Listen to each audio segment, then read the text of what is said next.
Now, the Manipur Protection of Child Rights (Mcpcr) has taken up a suo motu case regarding the alleged violation of child rights by Manipur police team when trying to arrest Moirangthem Totomsana at Imphal Airport Road yesterday.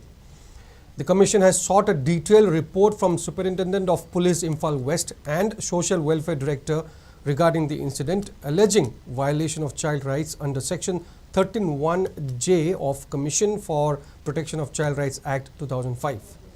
The Commission further maintained that as per a video that went viral on social media platform, Manipur police personnel purportedly tried to arrest Totomsana in the presence of his minor children who seemed shocked and distressed.